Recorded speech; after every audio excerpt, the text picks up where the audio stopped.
Hello, everybody. Welcome back to the Quest for the Bestest. It's the podcast for Backlot Banter, where we view and review every single Palme d'Or winner. Today, we are looking at the 2005 winner. It's The Child, L'Enfant, from Jean-Pierre Dardenne and Luc Dardenne, a pair of Belgian filmmakers, as it would happen. This is an interesting brothers. movie. You can call them brothers. They are brothers. They have Belgians, the same last name. Yeah, Belgians first, brothers second. A merry that's what I always band say. of Belgians made this here film, and we're going to talk about it and discuss what it means, what happens in it, and our thoughts there too. But if you watched last week, you'll know that we just left it open. We left the decision to be made by somebody else because we couldn't decide exactly where The Pianist went. We knew it went pretty far up there. It got a 9.1. I think in the future, maybe we could kick off one of the members, then it wouldn't be ties. Yeah. You guys vote. Who should we vote up? Live execution. Yes. Wait, this is not The Pianist. We've got to stay our hand. Oh, No.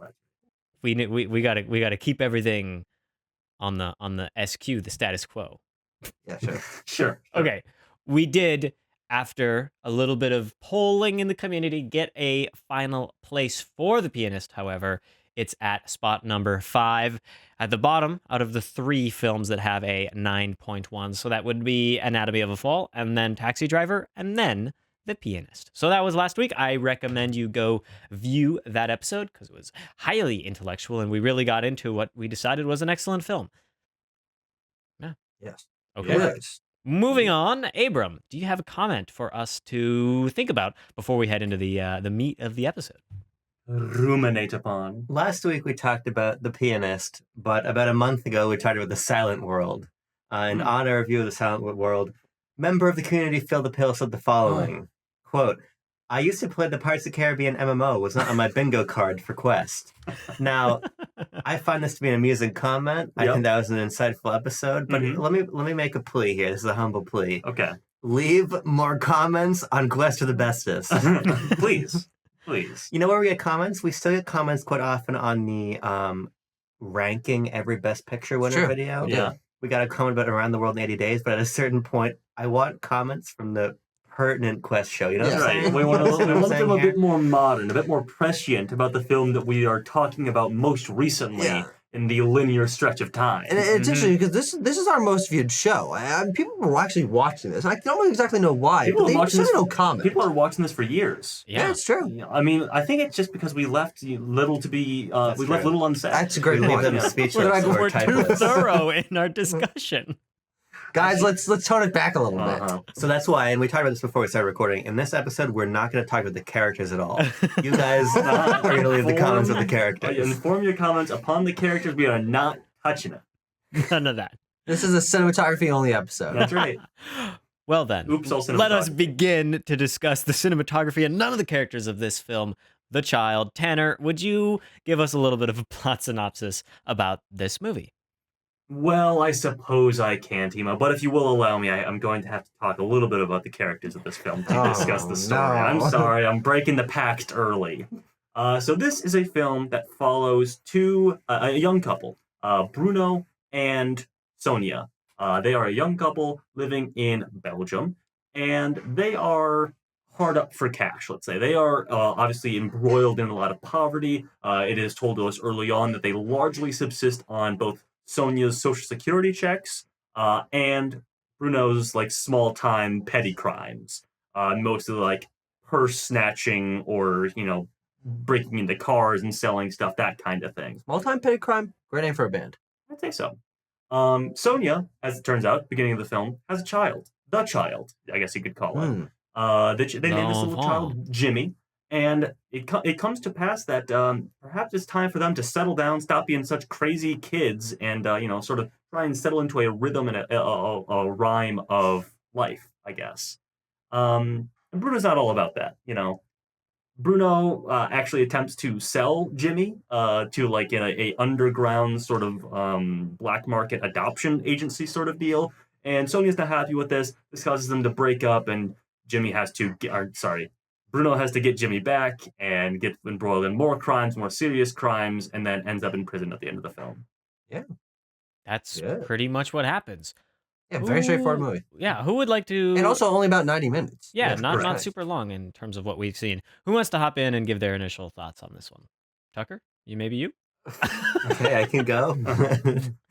I just wanted to gently suggest. Very subtle. I love this movie. I thought this was an excellent movie. It reminds me a lot of what I like about Safdie brothers' work. In that I feel like there's a real anxious quality to the filmmaking. It's very handheld, it's very unstable, and the precarity of the general plot puts us in this scenario where, on a writing level and a filmmaking level, I think there's just this constant feeling of tension. And when you pair that with the fact that this film really makes you sit with decisions the character makes, you really have to follow Bruno on every single footstep and bus stop and phone call to sell Jimmy. Decisions like that, I think, just really lock us into the mood of the narrative, which I think is just extremely effective. And so that just sense of energy propelled me through the whole time, and I loved it. And I found it just be really. It's profound, despite not saying very much, and I think it's just so emotionally interesting and filmically interesting that, to me, it's sort of a highlight of the show so far. I never would have found this if not for Quest. Yeah, sure. I also really enjoyed it. I thought that this is an interesting one to sort of, if we can cast our minds back and think about Daniel Blake. Obviously, these films that are very modern, very prescient, dealing with modern poverty and how our characters are responding to it and living within it. Whereas Daniel Blake, rather. Daniel Blake is a character who is too proud, potentially, to admit, or maybe not, prescient enough to understand how to navigate the bureaucratic systems that surround poverty. This is very much in a line of light. These people are in poverty, and how do they get out? They cannot continue on the typical life path that they have been on for so long. There's more demands upon them now to grow up, but how far can they grow up within the system that they found themselves in? And so how this film sort of interprets and puts our characters through the metaphorical gauntlet of like having to evolve in your maturity, but not being able to do that outside of the systems of like criminality and poverty, I found especially fascinating. Mm-hmm. Well, yeah, I like it too. I'm gonna be interested to hear about sort of the more philosophical themes that you guys were picking up on in this movie, because I think this is a good, straightforward narrative. But I don't really feel like I found too much else to grab onto in terms of themes, because really the main character, Bruno, is just like the biggest shitbag we've ever seen on Quest. And it doesn't seem, to me, through the actions that we see him do and the way he treats people around him, to have too much texture to his character, which is where I feel like most movies like this in their sort of grounded realism succeed. I found that he was just kind of one big downhill slope, and there is sort of a watching a car crash in slow motion intrigue to that. And that is where I found the movie intriguing, watching him make decisions and lie and make in the moment choices that lead him to worse and worse outcomes. But because he becomes so foregrounded and Sonia becomes so backgrounded, and he really seems to operate on one track, which is choose the wrong option from whatever set of options. He always chooses the wrong one. I just found that to be like pretty linear. And so we'll talk about some of the decisions, but it's a movie that I felt was trying to reach for challenging moral issues. But when I come out the other side, I'm like, okay, well, if I'm in ever in any of these challenging moral issues, I'll do not what Bruno did. Sure. Yeah. That's my takeaway. Yeah, I think I align with Tucker a little bit more. I didn't really like this film all that much, to be honest. I was really disinterested by it. It had basically no hook for me to bring me into the story and to get me in. But because we're watching it for the show, I'm like still viewing it. And I really agree with Tucker that this main character just like of Bruno draws me away from the film because he is such a total shitbag. I think it's going into some interesting stuff, but I'm not scintillated by the filmmaking because it is just going for this very realistic style. There's no music in the film, which is an interesting choice, but a realistic one. It's kind of Not a lot of music out there on the streets. yeah, it's like serviceable filmmaking for what it's trying, but I'm just not emotionally affected very heavily by this film Mhm. because these characters are not acting in ways that make me want to like them. Like when I think compared to Daniel Blake, like I have so much empathy for the characters because of they're struggling and they're trying. And this one, it's like they are trying, but like Tucker says, it's like these wrong decisions.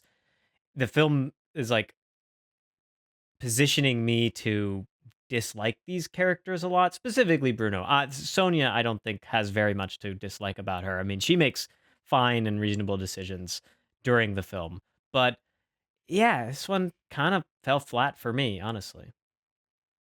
Sure. Yeah. Well, because I want to jump into The sort of like characters? the characters actually. Wait! I mean, Aaron picked a funny example to parse out of like what we wouldn't talk about because that's all this movie is really.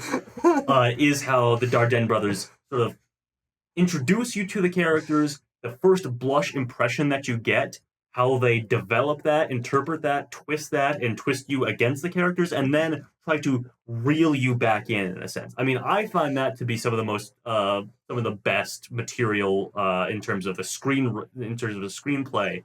That I think is quite strong in Les Enfants. So from the first blush that you get from our characters, the introduction of them is they are I mean, we don't get ages for them. They're probably like 21, 22, something like Yeah. that. I think they're younger Um, than that. The Letterboxd synopsis or something from last week said they were like 18 and 20. Okay, well, there you go.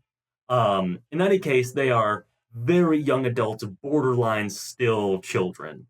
And Maybe they are the children. well, I literally had that same thought. I mean, I had the same thought. It's like, I can make a list of like, who is the real blank all along, Parasite in there, so on and so forth.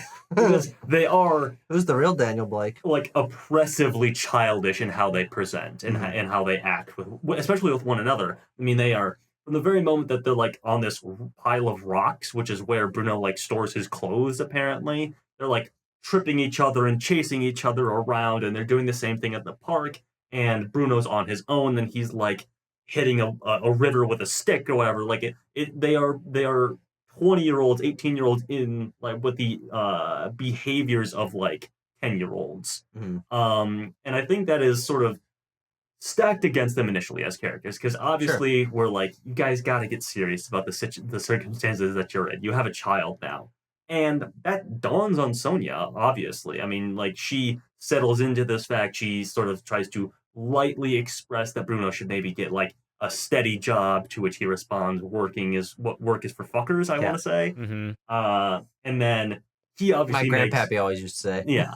He obviously makes the most morally reprehensible decision in the entire film, which is to sell Jimmy, like trick Sonia into thinking he's just going to take one a walk, and then sell him off to this like black market adoption service thing. And then I think it brings them back in a certain extent, but I want to hear you guys' thoughts on like how we sort of descend into the depths of our characters splitting up.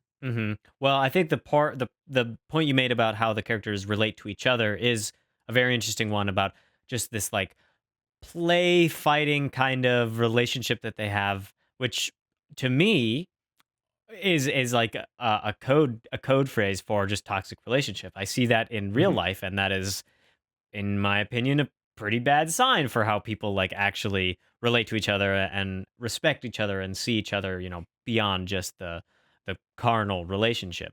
And so Sonia, to go through like the very reasonable choices of having, the film is unconcerned with why the child was had. Like, it doesn't even matter. It's just a foregone, like, okay, and the child is here and we must deal with it. And so Sonia does, I think, you make a lot of normal and reasonable choices. But for what's his name? Jeremy Renier's character, for Bruno. Jeremy Renier. That's right. he seems so very impulsive to me as a character. And Yeah, I absolutely. don't really see him as a planner or having had a little bit. I mean, his plans extend to criminal schemes that he like sees once and says, "Oh, I'll go set the stuff up to go rob that lady's purse again when I, notice this pattern happening." But beyond that, he is unconcerned with putting anything together towards like a foundation of a life. And in some ways like actively screws Sonia over too. And so from the start, I'm like just really questioning this guy. Like what is he about? Like what is he going to learn? What kind of consequences is he going to face? And so the key decision of the film, the one that really matters, the choice to go sell the child, is one that I read out of impulse. She asks him to go Yeah, for of a course. walk, and while he's on the walk, he's kind of like I hate. He like doesn't like he can't do his criminal dealings, and he's got to get rid of the kid. And the first thing that comes to his mind is to sell it. Yeah. Yeah, it's interesting because his his impulsivity is the main character trait. And when the movie finished up, I looked at my two best buddies and I was like, "Sorry, Timo, you're not amongst that list." And I said, I've never seen a man more obsessed with short-term gain Yeah, than Bruno that's right. in this film. And I think that is a really fascinating way to write a character that is so impulsive and so unconcerned with long-term gain and setting up any kind of wealth and saving money in any situation. You would rather buy a coat because it looks good or buy a fun hat or buy a new SIM card, whatever it is, than get food for next week. And I find that really, really unique. And it's what makes this film unique is simply because he does not make decisions like the rest of us. And at first blush, and as I'm learning about this character, I'm like, that's fascinating. We're watching him do these things and make these decisions and rent a convertible with the money that he's just gotten. It's like, okay, you could spend that on like infinity other things, and the convertible would not be among those top infinity. But I think my issue with his characterization comes when that doesn't slow down. And not only does it not slow down, we only continue to see more and more of it as the film goes on. And then we also see less and less of Sonia, who is the one that is keeping the film more emotionally grounded. And I think the film just ends up feeling imbalanced because I have nothing against a film that has a unlikable character. I have nothing against a film in which a character makes decisions that I would not. But I do think that leaving Sonia in the background and not giving us time to sit with her more in that second and third acts of the film where she would be making decisions. We don't see her talk to the police. We don't see her. We see fleeting glimpses of her. I think that meant that the film felt like it was this snowball thing that wasn't making too much of almost even a commentary on his actions, where it's like we could see what the other side thinks of this, but we just the filmmakers chose not to. And so I certainly do not like Bruno, but on a character writing perspective, I like the concept of this character, but because there's so little to juxtapose him against as the film continues on, I feel myself feeling like it's operating on the same note, and that note gets higher pitch and higher pitch, and I just kind of start getting a little bit more annoyed as it goes on. Well, I mean, that's whole part of why I draw the comparison to the Safdie brothers' work, Sure. Good Time and Uncut Gems, but sometimes in some ways more similar to Good Times. We're sort of watching Yeah. this just a lapsed period of time and this descent further and further from normalcy and farther and farther past the point of no return. And I think that when you're telling a narrative like that, and when you're taking such strides in the filmmaking to have this feel as not non-cinematic as it can in a lot of ways, I'm not really looking for Bruno to change until, of course, the conclusion of the film is that he must. I think I think the film gives you a lot of clues as to the meaning. And I think you have to look at the relationships Bruno has, the few that he does have with adults, to start to sort of pierce further beneath him, Sure. right? I think that his relationship with his mother is very interesting. He has one conversation with his mother, and we can sort of pick up through the first interaction with what is a stepfather or a boyfriend of some variety who doesn't want to see him, but this is a strained relationship. And there's also this exchange between Bruno and his mother where Bruno wants his mom to lie to the police for him. And that's that's done without question. Mhm. All his mother wants to know is, okay, let's make sure our stories are straight. So I think that this is a film that's operating on these sorts of pieces of information where you learn, okay, well, from this one conversation, I have this understanding of a broken home, a home that is not instilling perhaps the right values in Bruno. When you look at the other adult figures in his life, it's not that he got the idea out of the blue to sell Jimmy. It's that this older adult woman who is aware of his criminal activities, who is giving him new SIM cards, taking the old SIM cards so they're not picked up and given to the police so nothing's traced back. She is indeed the one that suggests to Bruno that he could put Jimmy up for adoption. Yeah. I think that when it goes to Tanner's opening point, what we're looking at is we're looking at over the course of a very small period of time and through the lens of this one character totally unequipped for the world with that he exists within. That context. The context. There are really no like social support structures for him, and indeed the ones that you might think to turn to, particularly a parent, but then I guess a work colleague. It's awful. It's rotten at the foundation, and we're watching what happens when you become unmoored. And I think that that's very interesting. I don't think that the point is watching Bruno change. I think the point is observing the situation that Bruno's in. And I think, to your point, quickly about obviously his adult relationships, is that they aren't numerous. Let's say most of his confidants are like 14-year-old kids who he gets in on his schemes and then splits up his money between. Like, he was clearly introduced into the world in which he exists when he was their age and has not progressed past there in terms of his social understanding or his ability to climb socially. Both economically and perhaps because he was never equipped with the tools to do that, and so he still operates in this laissez-faire. What I do doesn't really impact others, or I don't understand how it impacts others, and he is forced to confront that when he is sort of shunted with or given the utmost responsibility, which is that of taking care of another human life. And then he sort of runs up against the wall of, oh, I can't do this anymore. And, the sort of attitude that I could have with my girlfriend, Sonia, who, if we can read into like the character to archetype and everything, he probably started dating when she was under the age of 18 and he was over the age of 18 and like became a sort of a control, not like controlling, but like the dominant male figure in her life to the point where like he's the only one that we see her hang out with and everything like that. Like, well, he does have a lot of that's why it's control over liberating. her too. Exactly. Like with the opening scene in that he's sublet her apartment out and she has nowhere to go nowhere to stay anymore. Like there's levers for this relationship. Yeah. And that's why it's liberating to see her like stand up against him and almost stab him basically in her apartment and everything and force him out of her life and everything. And then instead of Tucker, I find your point about the juxtaposition interesting, and that obviously could have been in this film and would have been interesting because I think the storyline and actress of Sonia is quite compelling. Yeah, absolutely.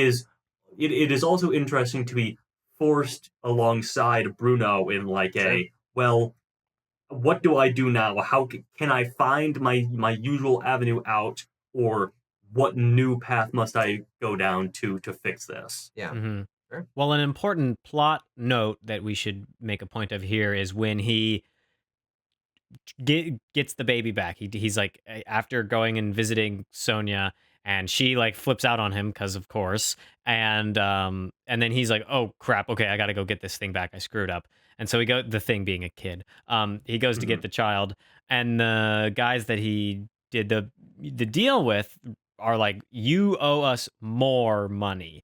And this is the plot point I think drives the second half of the film, where he is now saddled with debt that he needs to pay off to a shadowy figure that we don't know anything about how he made this deal, but that he just owes more. And so that seems to be the kind of driving factor for the last act of the film, in which he's going and stealing the purse. Now, I think there is he does more stuff before trying to go and steal the purse in order to get the money, correct? No, because I don't think he really cares. He knows that it's like an impending Because the guys thing, come but and he's beat like, him up for the money and they take his food Exactly. money and then he They snaps find him in the into it bar. to go Yeah. get the yeah. But even before that, he knows, like, they told him, okay, you have to be there at 9 a.m. or whatever. But the interesting thing about Bruno is that even when presented with consequences for his actions, until the last moments where he's actually in prison, he doesn't seem to understand the seriousness Exactly. of the consequences of his actions. Because he'll do something and someone will tell him, don't do that. Here's what will happen if you do that. And he'll be like, he'll just walk off. Like, he doesn't, he He's like, oh, doesn't yeah, got it. respond. For sure. He's like, yeah, okay. And then he'll go like buy a cheese cracker. I don't know, buy a beer or whatever. He said, because he says, he's like, I want a beer and two cheese breads or something like that. Cheese sandwiches or whatever. Yeah. So I wasn't actually that far off. I just pulled that from my memory. I'm like, wait, no, actually I was correct about that. And that's certainly very interesting, but I think that particular element of being totally unconcerned with consequences is both what makes him a unique character, but also what I think to you and I, Timo, might make him a less compelling character or a less nuanced character, in that watching him make these decisions, and I think to me, reading out of the film, that even though, yes, he was brought up in this way and the other people around him, the other adults around him, feed into this largely, it seems, he also he has a mindset that is so flawed and an inability to understand his own actions and consequences and anything in between, that it also continues to do it to himself. And any choice that he could make, whether it's you get the whatever amount of money from whatever crime you did, and any choice he could spend that money on food, he could spend that money on putting down rent or anything that would then make his life even marginally more stable, he actively chooses not to. And then I think that becomes it, which is, again, that's the beginning part, that's interesting. And then watching him that expand out and balloon out into more serious things, not just either I get a jacket or a sandwich, either I get the child back, or I face more serious things because the police are sort of go to after him. jail. I go to jail. I think he seems to be making all of these decisions, no matter how serious the potential consequences are, out of that short-term gain, in a way that I don't even see his choice to get Jimmy back as a moral realization for him. Yeah. Which I think is really fascinating, because he's like, oh, either I get the child back or I go to jail and the cops are on my ass forever. It's like, well, if his mindset is so flawed that he won't even recognize the immorality of his actions or the consequences of his actions, and then he'll just make these decisions based on, like, well, it's kind of an either or. I've got a question for you. Okay, here we go. Is it that you're frustrated with the character, or that this is a flaw of the film? Because because to me, at the heart of the child is the frustration with Bruno. Sure. Yeah, of course. So for you, is it that you're so frustrated with him that it impacts your feeling on the movie, or you think that the movie is not depicting him well? It's a flaw of the writing, I would say, in that his decision and mindset is so one note that I find an inability to find humanity in him. His actions I find to be so unmoored from reality and so inhuman, that he, as the main force of the movie, the main emotional action force of the movie, I find to have there's no texture to him. It's like, let's just say one downward slippery slope, and like there's no footing, there's nothing to grab onto. I think that, and this is where again I think that the elements of the filmmaking that make this movie, for me, in some ways unnerving to watch, are important. Sure. When we're spending these long periods of time with Sonia and Bruno play fighting, when we're spending time simply riding on the bus, when we're watching him nag her to borrow her phone and watch all of this, we're watching just real interactions. And I don't look at Bruno as a person who's not real. I have known people like Bruno.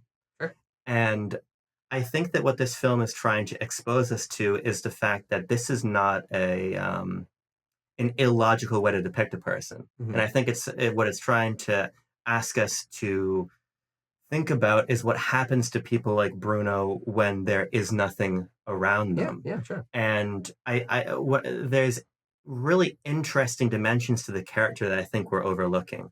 I think his relationship with the younger thieves is very interesting. He's very forthcoming about the money made. He's very interested in giving them a good split. He's interested in giving them more money when they ask for it. He's very concerned with warming the kids' feet back up at the end. We know that he loves Sonia. I don't think that's ever in question. I think it is, actually. You think so? Yeah, because I feel that he sees Sonia as a safety blanket and not as a person. Well, let me put you this way. We know that he has a flawed definition of what it means to love her. Sure, yeah. But in his mind, he has a love for her. Yeah, I think I would the thing agree with about that he thinks he loves her, but sure. I think the kid complicates that relationship and feeling, but it's like a wedge between them, essentially. I think that this is critical. There are these moments to Bruno in the film. There's an interesting exchange about picking Jimmy's second name, his last name. It's not either of theirs, it's a grandfather's. There's something there. There's a weight on Bruno.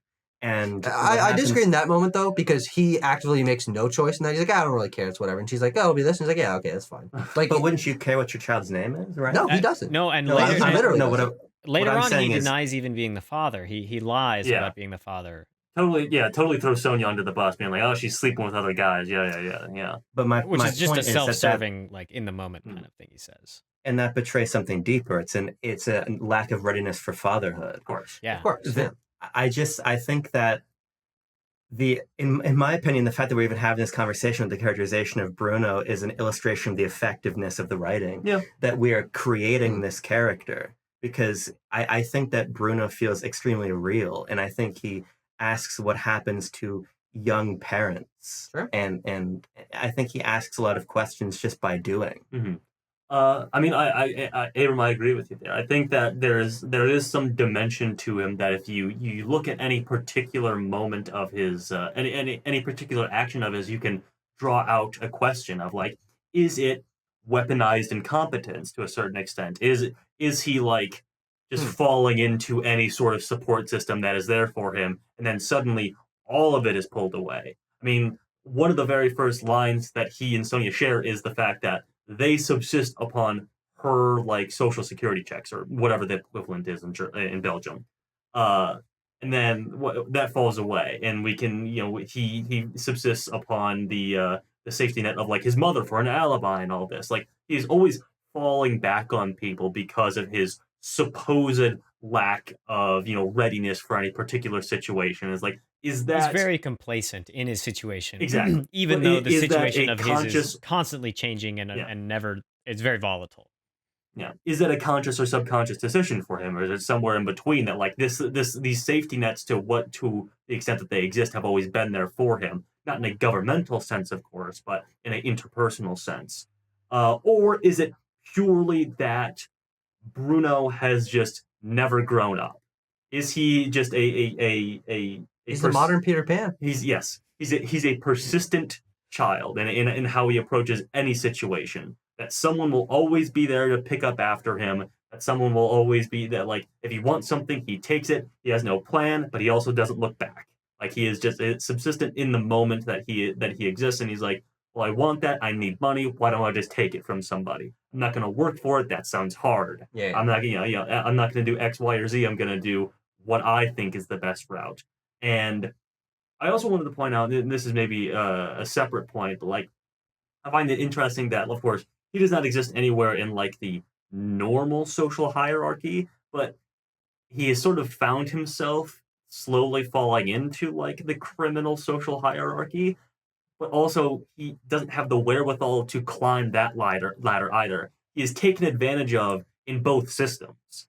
I mean, he's the kind of character that you see in like a crime movie that's like a punching bag for the smart like Tony Soprano or Tony Montana character who's climbing the ladder, who's wheeling and dealing. He's the kind of guy that gets stepped on or shot or killed or thrown in the river because that's what he serves to do.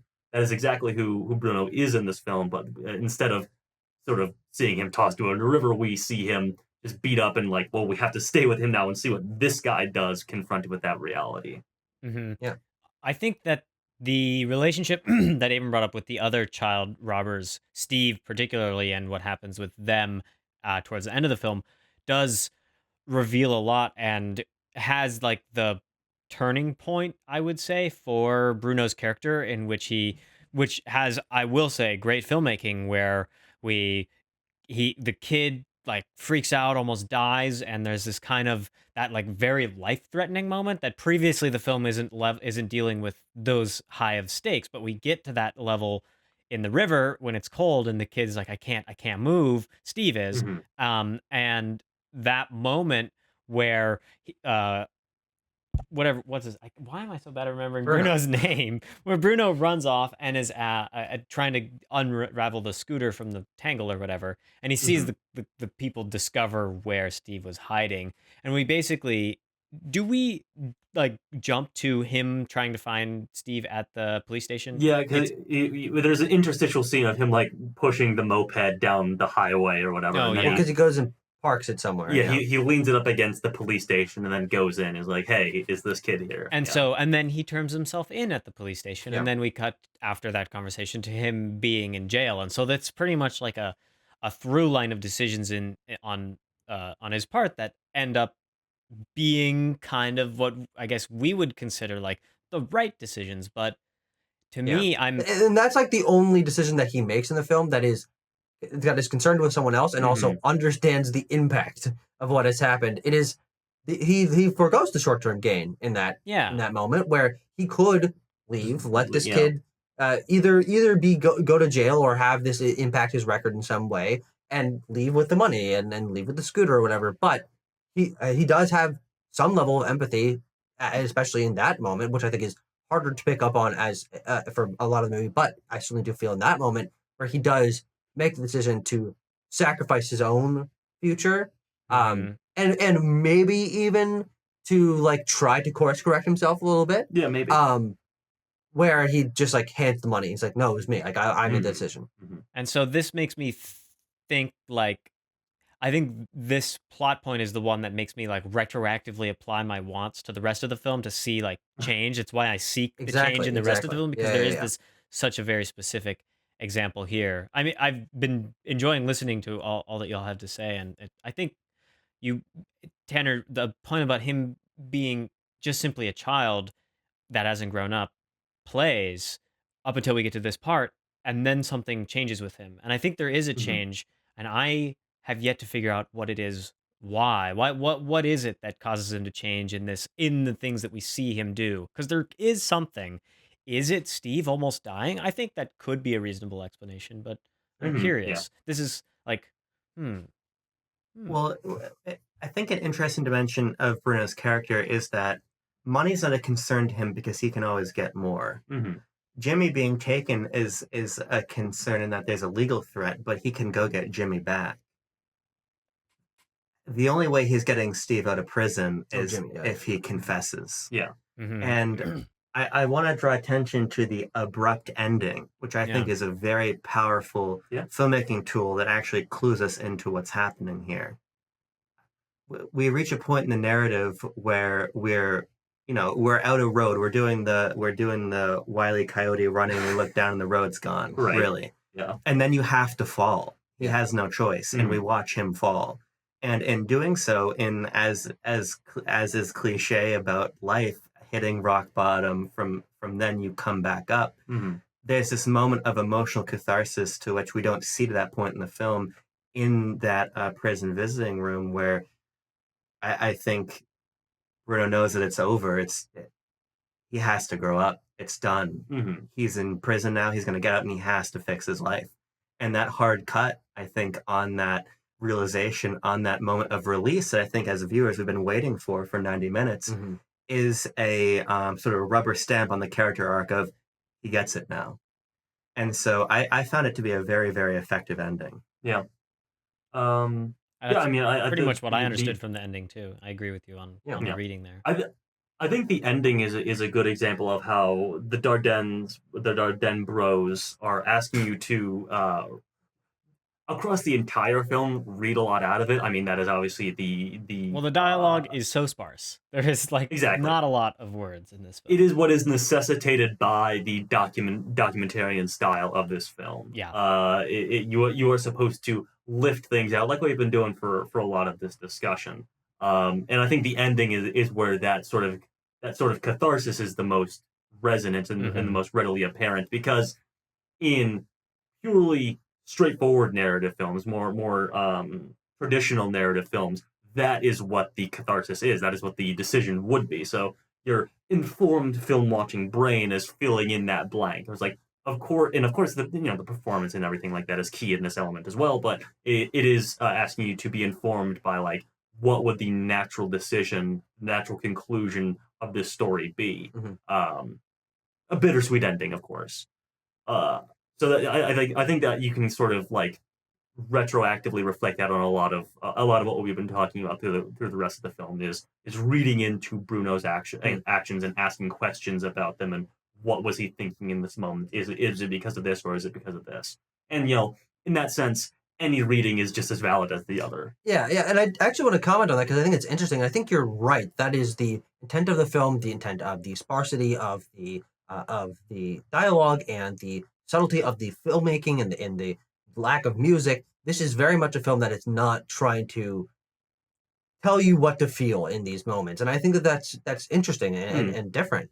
But I do think that it, for me, because the film is very little about its face value text, and for me, I didn't really get that much out of the documentary style filmmaking. Like it didn't really clue me in anything. I feel like a lot of what you get out of this film hinges on your ability to, or your interest in, in creating a further mental narrative for Bruno and why is he making decisions, as you were saying, and reading in these elements of background texture and things, which I think are all certainly can be done. But I do think that, to the point that Timo and I were making earlier, the reason why in these moments I didn't feel compelled to make that further make those further like thought process decisions of why any of these were happening is because I felt like it's one of these, and we mentioned this before on Quest, I get it kind of movies where he makes the first decision. I'm like, oh, okay. I watch him do like 2 or 3 more decisions. I'm like,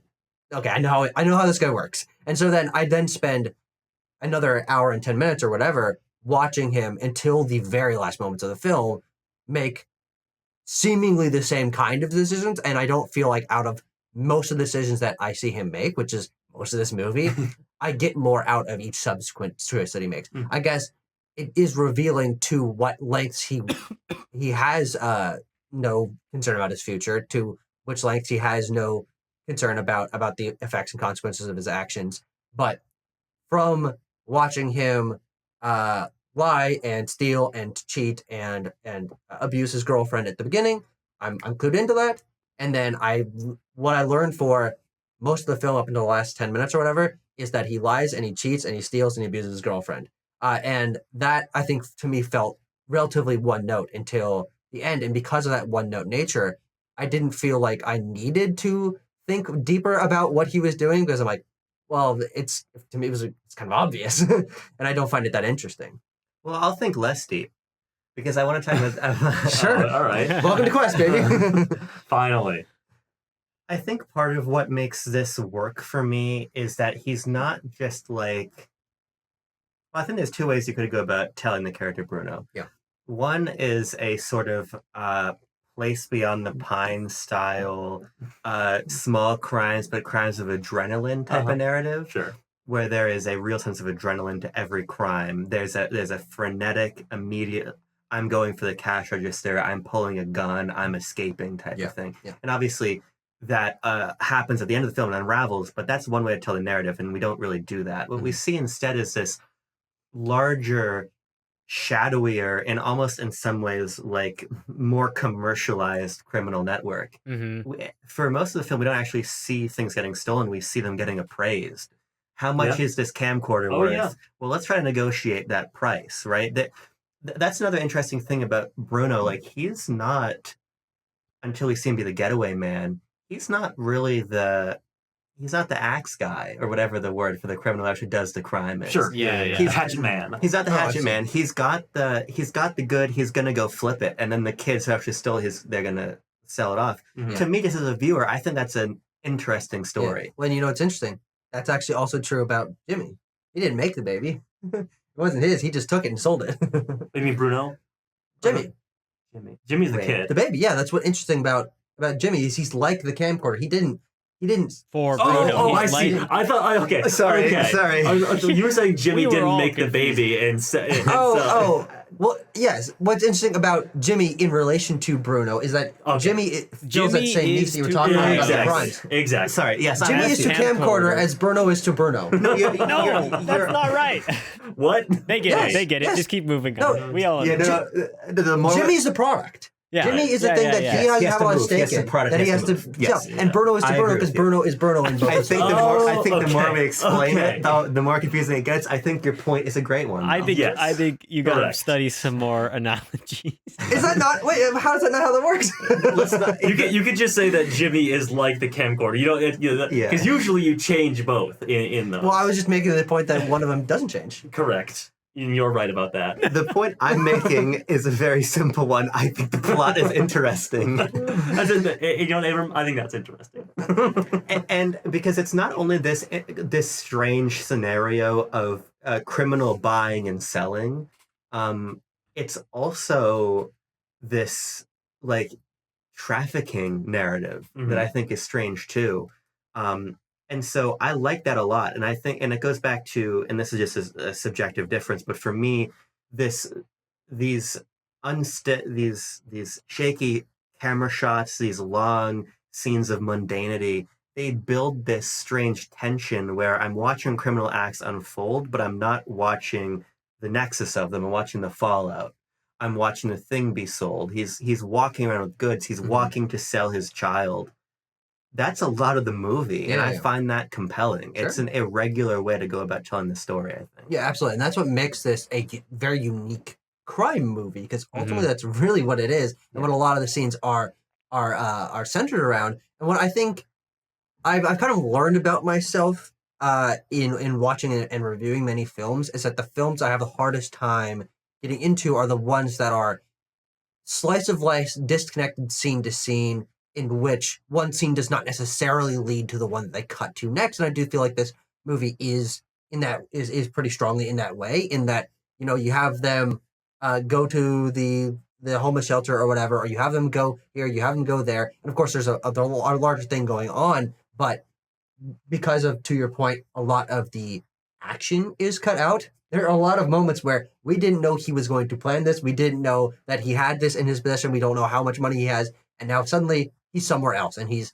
selling a thing. He's interacting with someone that we've never met and will never hear from again. And I think that is compelling as sort of a spin on the crime genre, which is usually, all right, here are the players. Here's how we know what this person's backstory is, what their goal is, and what the other one is. And then you introduce them into a scenario that's interesting. This is very much a picking up the pieces kind of movie. And I think that's interesting as a spin, but I do think that for me, as someone who, like, context is really king for me, this film is largely contextless. We don't know how they met. We don't know how long they've been together, presumably longer than the gestating time of a human fetus. And we don't know what his history is with his mother. There's a lot of inference that is required, and I think that's interesting. But that left the movie feeling, I guess, kind of empty to me, and to the connecting back to the point of me kind of feeling it was one note, because there weren't very many moments where context was established. I didn't feel like I had grounding work for emotionally investing myself in this movie. That context is really important for me to feel emotionally invested in these characters, as opposed to feeling like they are written characters in a movie. And I do think that the performances and the realism or the documentary style filmmaking contributes to the realism. but the writing style and the editing style for me felt very unreal, because usually when I connect with someone, it's because I know them well. In this film, I didn't feel like I knew Bruno like almost at all, and so I was then left to struggle. And I think that that's an interesting tone for this movie, but struggle to connect to him and to understand his actions, and left with just like the what I felt was like one note surface level element to his character. I kind of Yeah, want two to things. Go note for it, about Timo. the filmmaking, because I kind of blame the style of this film for my disinterest in it, because the stuff what we've been talking about here, like, this is an interesting character, this is an interesting story. I think Abrams' note about trafficking, like, I totally thought about, like, wait a moment, black market baby adoption, like that, there's definitely I can get into that. much more nefarious things happening in regards to this than the film is like letting on to, that we are supposed to like conjure up the image in our mind. But just the way that it is shot a lot of times with very with shaky cam, like handheld or shoulder rig kind of stuff, long lenses, and long takes. um Mhm. I just don't think it's like the most interesting filmmaking ever, because everything else in the story is also so like real. For some reason, like the travel and the mundanity of waiting in lines and all that stuff, like, while I normally like it in a lot of other slice of life films, and I come on the show and be like, oh yes, it's a slice of life movie, like here I am ready to sit in and drink it. Man, I couldn't drink this one at all. And so Yeah. I think it had to do with the camera work, and even though like the soundscapes were cool, I thought they were super realistic, but they were just so normal and so like real life that there wasn't Mm. much, I hate to be like this, but much cinema to like be there to enjoy, even though I think that the filmmakers are really trying against that. I think everything that's in the movie is pushing away from that like cinema for entertainment kind of point of view of like why you Yeah. make something like this. Um, that choice, though, I think was the wrong one for me on the filmmaker's Yeah. part. Well, Maybe a I little think bit I of actually do flair agree in with that. the style of the visuals would have been helpful. Yeah, I do agree with that. Yeah, it's the visuals and the editing for me that Hmm. that didn't like draw me in or make me compelled on like an artistic level. Like, oh, I really think that this is fascinating, because I think you're right. Like, films that are realistic in their performances, realistic in their themes, can be very interesting to me. And I think of specific examples like films from Yasujiro Ozu, or like Jean Dielman. These are Yeah. films that are very uh, grounded in their realism, in their themes about people and the struggles that they go through. But what jumps to mind for me for both of those is the very simple addition of compelling framing and compelling cinematography, where I'm looking at an Ozu frame and the actions of people having a fight, or people talking about their life, or just going about their daily work, are similar in parallel to the actions that we see in The Child. But because Ozu does these unique frames that are low to the Yeah. floor, and a window is framed here and a person framed there, my eyes are darting around. I was like, okay, well, what's happening on screen, writing wise, is functionally no different, but the cinematography is like leading me to view this in a The compelling the way. mise en scène Wow. is more well constructed. Yeah, Those directors you shouted at, Tucker, are better visualists for totally. sure. Yeah. And I would tend to agree. My two things. Sorry, Abram. Did you have something to weigh in on there No. before? Okay. He's never seen an Ozu. I got 2 points. I have. Sorry, I'm so sorry. Yes. Tucker, you know what they say about assumptions? No. Oh, okay. Well, I'll tell you later. Okay. That's in the comments what they say. About something. 2 things. One, the one I'm going to start with is another just reading of Bruno briefly that I want to talk about, which builds off of what Abram was saying about his sort of like companionship with these like young criminals. I think again, this is an inference, of course, and we sort of metatextually dissected like the inferences that you make about this movie and its characters. I think that it's largely that Bruno sees himself in those kids, that he was once those kids, and seeing the position that he puts Steven in, the one with in the water, Steve in at the end, is like a bridge too far. Like I think it also points to the fact that he still can't get too much out of his own head, like care for anyone outside of himself, and literally sees himself in Steve be like hurt and captured by the police, and like that's what pushes him to make that self-sacrifice a little bit. Yeah, because he's not an empathetic guy. Not necessarily. He doesn't have the highest emotional intelligence. There is like when he's bringing Jimmy up the stairs and everything like that. I think this is a point to Jeremy Renier's performance.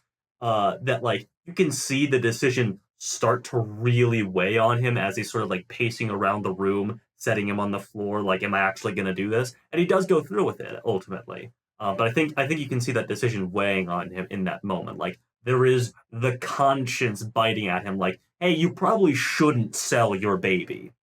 Just say. Just say. But that's just really the takeaway. Yeah. The moral. And hey, you know what? I learned that today. We stand by that here at BLB. I won't make that decision anymore. Yeah. My second point. This is gonna ask a lot of ourselves. That we've done a lot of judging Bruno for this entire review. Obviously, he does some morally reprehensible things like selling child. We already said, hey, don't do that. But like more broadly speaking, we've insulted his intelligence, his ability to like think, be empathetic, X, Y, and Z. He looks like a French peasant. He looks like his continued criminal bad fashion. Yeah, I'm like, as we're insulting him, as we're rehashing the insults, why not add some more in there, and then we'll just talk a couple new ones in there if you want. I assume you're gonna make us say something nice about him now. No. All right, go around the horn. Everyone say one nice. Okay, I want to hear what Tanner has to say. Okay, no, I'm not going to ask everyone to say something nice about it. I'm going to ask us to confront our preconceived notions. Is what I'm going to do. Because we make all these judgment calls about him, and you say, well, if I was you're obviously thinking to yourself, if I was in that situation, I wouldn't do that. But like, let's say that Bruno decides to turn his life around. Let's use the context of a film like I, Daniel Blake, a guy who is making all the best efforts to work his way out of that hole and can't. Mm-hmm. Is Bruno just a character who recognizes that can't be done, that he's never going to climb the social ladder, and so why not live this essentially a bohemian lifestyle?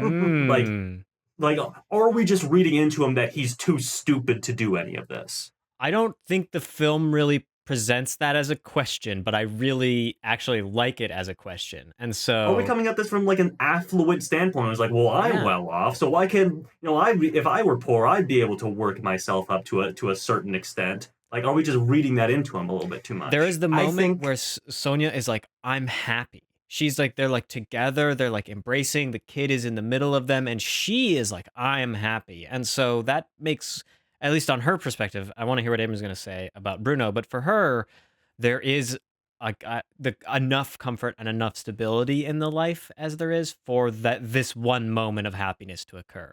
But, Abram, you're going to say something. I think the entire movie hinges on the work is for fuckers line. Yeah. I think that whole, and that's what to me is intriguing about the movie. I think that there is so much said with so little dialogue, because it's not that Bruno is unable to work. In fact, while we talk about him on this criminal hierarchy as unable to progress, he is nonetheless able to transact business. Mm-hmm. Like, it's not a Bruno needs to pick himself up by the bootstraps type of criticism that I think is being levied against him in our discussion. It's more that he's choosing not to. Mm-hmm. Definitely. I don't think that Bruno is not an adept character. I think that Bruno has no ability to realize that he is, or a deliberate want to not. Mm-hmm. She, because it's not just, oh, you should go get a job. It's that you can make this much money a month as a bricklayer. Yeah. That's what's put in front of him.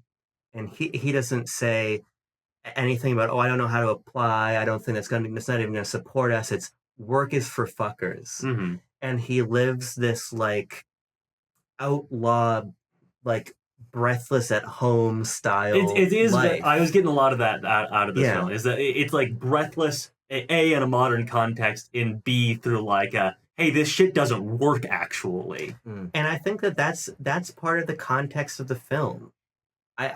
The fact that he chooses the choices he makes are not just bad, they're also different. Mm-hmm. He's purposely put himself into this like Charles Dickens or Godard style, like Sure.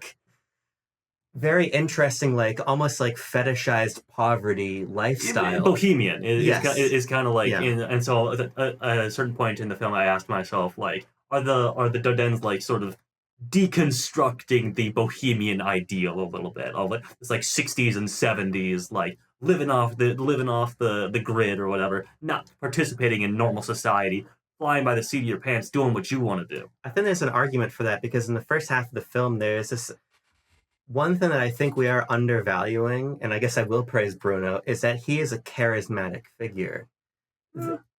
Yeah, to a certain, some people, yeah. You have, or I'll put it this way, to Sonia he is. Sure. The moment Okay. of him seeing Jimmy for the first time, the moment they spend by the shack, tripping each other, Mhm. laughing, there is a chemistry between them. Yeah. And we see them have fun. He can easily spend €200 to rent the car for the day. He can throw a sandwich at her. It doesn't matter. He'll get more money. He'll get another sandwich. She'll open a can of soda and spray it on him and waste it. Mhm. They are living this idealized, vagrant lifestyle. Mm. But it's in the second half of the film where unintentionally he becomes a wage slave to a slaver. That's a fair point, actually. That's where a good suddenly that lifestyle fails to work. point. Uh-huh. Yeah, There's because no he has money. to support something larger than just himself. Yeah. He has to support 50,000 Belgium smackers. He has to pay €5,000 to a Belgian man who will beat him up in an alleyway. He Yeah. can't spend his money to play pinball Mhm. and to eat his sandwiches and drink his beer. He can't live that way anymore. Yeah. There's suddenly this structure around him. So Tanner, I think it's a very important question you raise, and I think that I would actually argue that the answers, or at least the questions, are in the film. Yeah, and I think that actually is when I said that he was the biggest shitbag we've seen in cinema, and we actually kind of talked a little about that when we finish up the film. Mhm.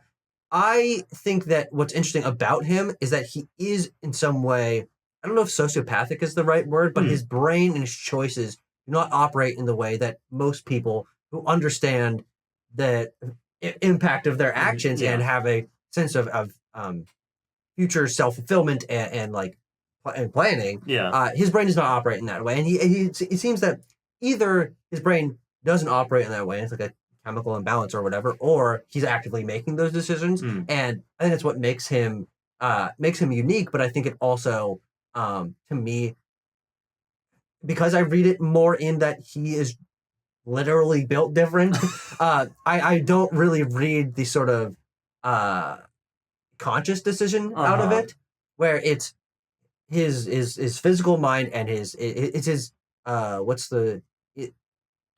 birth and being raised. There's like a dichotomy. Nature and nurture. Nature versus nurture. Yeah, of course. Yeah, okay. It's his nature and his nurture I that see. have led him to this. Uh-huh.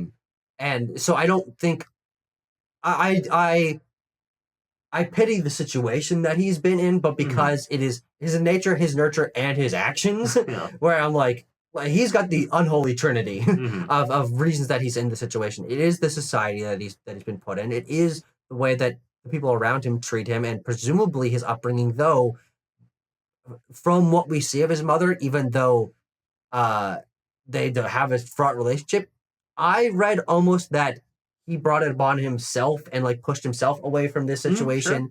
And because like his mom doesn't even want to talk to him anymore. And she's has a home and a relationship and stuff. I see a lot of the basically everything coming from him, whether that is his actions or the fact that he is built different. And so Tucker's reading some poverty essentialism into Well, Bruno. Is that he literally cannot be successful.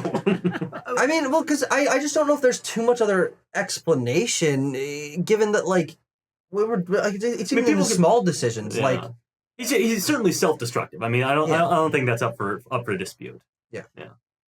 Yeah, I mean, but again, the things like his relationship with his mother will come to the door, she'll lie for him. I think that if she hated him, she wouldn't have come to the door, and she certainly wouldn't have lied for him. She wouldn't have asked him to bring Jimmy over on Saturday. Mhm.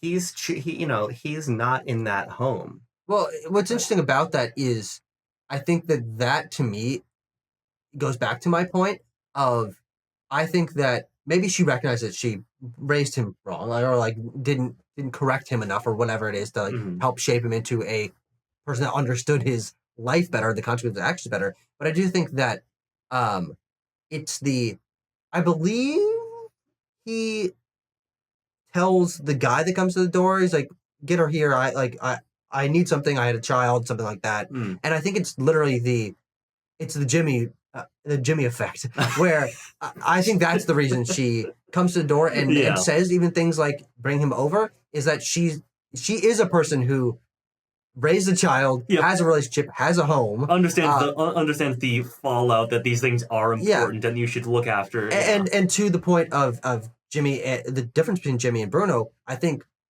I read that as she wants to make sure that Jimmy doesn't end up like Bruno, not that she frankly even really cares about Bruno. Sure. I just think that there's a point in which it probably reflects badly on us to suggest that he deserves it to some degree. Well, yeah, I mean, I don't think that's what we're trying to say. The point that I was getting at with me trying to, reframe how we were approaching and talking about his character a little bit. Mm-hmm. Yeah. And there is a difference between he deserves to exist at the social station he does, and nonetheless, the actions he makes at the social station are seriously wrong. But it's impossible for me to not look at him as the product of a larger context. And you were talking about how much your love for context in the first place. Sure. I don't think that he's an intrinsically bad person. And again, I would point to the relationship he has to Stephen. I would point to the carefulness with which he raises the baby carriage up onto the sidewalk instead of slamming it to push the wheels up when Jimmy's in there, as illustrations of a sort of care. I think that this is a film about masculinity, and I think that that's not something we've really touched on effectively. There is a wistfulness to this movie of what does a completely unmoored young man who is smart enough, who is caring enough, but on the wrong path, unable to find help, what happens to them? I think this happens to them. And then they end up in jail. I think that that's also what this film is saying. It's not that he makes some choice on the street to change his life or whatever. He's in jail. And there's a larger social context to why he's in jail. So I just think that, again, it's something I said earlier in the review, but I think the fact that we can even have this very complicated conversation with Bruno, again, to me is a testament of what's packed into the movie. I would tend to agree. If we're going to pivot into scores, I would say, oftentimes I just can't dislike a movie that we can have this long of a discussion about, Yeah, that is a benefit. A worse movie with less things to talk about would result in a shorter discussion. And it has. That's a good math equation. Let's get that on chalkboard. I'll make a new column on this here spreadsheet to account for average episode length as part of the score. Oh, we do. That's good. We do Palm Details. And hey, Tar and Top Gun Maverick are two of the best movies reviewed. That's true. That is true. And Broadway Melody. We are lining things up very nicely, I think. I think it is a good metric. What about the worst movie we've talked the longest about? We did talk about Parasite for like 19 minutes in the first Quest episode. No, it was close to 30, wasn't it? I think. But we rectified that. We do Palm Details before score? Yeah. You can. Yes. You can do them whenever you want. I was asking what do we usually do? We do. Yeah. Okay. Can you please make sure, I don't know if you have it on this sheet, but the thing you told me after the movie, can you include that? Yes, I can Thank do that. you. Yes. So in 2005, the film L'Enfant, representing Belgium and France at the Cannes Film Festival, did not split the win with anything else. But if you did want to know who the jury president is that year, I'll tell you. It is Serbian filmmaker Emir Kusturica, I believe. Apologize if I mispronounced that. Also on the jury, notable jury members this year that voted for The Child include Javier Bardem, we know him. Salma Hayek, we know her. Agnes Varda, we know her. John Woo, we know him. And American author Toni Morrison. Oh. I also know her. Great author. Yes. Amongst the 20 other films in competition this year. Notable selections were Johnny To's Election, David Cronenberg's A History of Violence, and Robert Rodriguez's Sin City was up for the Palme d'Or this year. Cool. And to add, was it the last award that Robert Rodriguez was ever nominated for? Probably, yes. Because he would soon go on to Shorts and Spy Kids 3D. He would go on to those films. And Hypnotic. But to Abram's request, I did look this up last night after we finished because this film came out in 2005, and indeed, while it was not in competition, it was an out of competition premiere. Star Wars Episode 3: Revenge of the Sith did premiere at the Cannes Film Festival this year. The last good Star Wars movie. Yeah. You could go from one theater to go see Star Wars, to go see The Revenge of the Sith, and then walk into The Child or A History of Violence or Sin City. Well, that last one makes sense. Yeah, that last one lines up a little bit better, probably. Oh, what am I kidding? Rogue One was all right too. That's like not even in the top 3 best Star Wars movies that have come out since Disney bought it. I would agree. I would definitely agree. Don't worry about it. I think there are 2 bad Star Wars movies. That's all. And then let us know in the comments which ones you think I'm talking about. We'll do quest bonus. Anyway, okay, should we roll, folks? Yeah, let's we put actually a have a show number specifically in. dedicated to reviewing Star Wars. We're not involved in it, though. No, Nope. we aren't. Check out my We're Star Wars fucking show for all uninvited. that kind of stuff. And it's That's right. only positive on that program. Only positivity about Star Wars. Okay, let's talk. Let's 3, 2, 1, go. Okay, we have a score. It is a tying score, so we have a so many 7.7. We are going to have to litigate L'Enfant versus The Best Intentions. I go above The Best Intentions. I would as well. I give The Best Intentions a 7.9? That's insane. I don't even remember what the movie's about. That's the one, but the little kid and the evil school teacher. No, that's Torment. No. Oh, that's Torment. Best Intentions. I don't know. Oh, this movie was is. the Ingmar Bergman's parents story.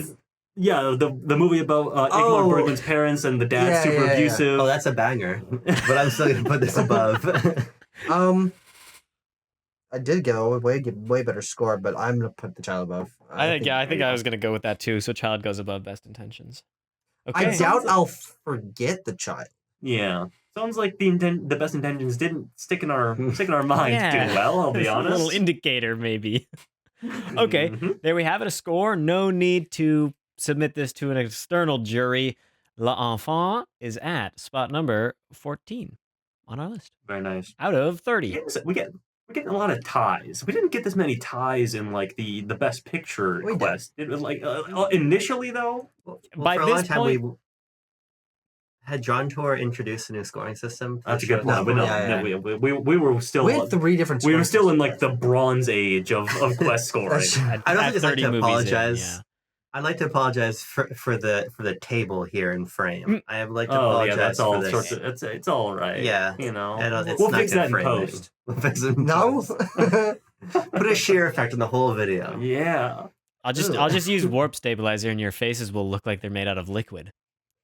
Oh, that's good. Like AI.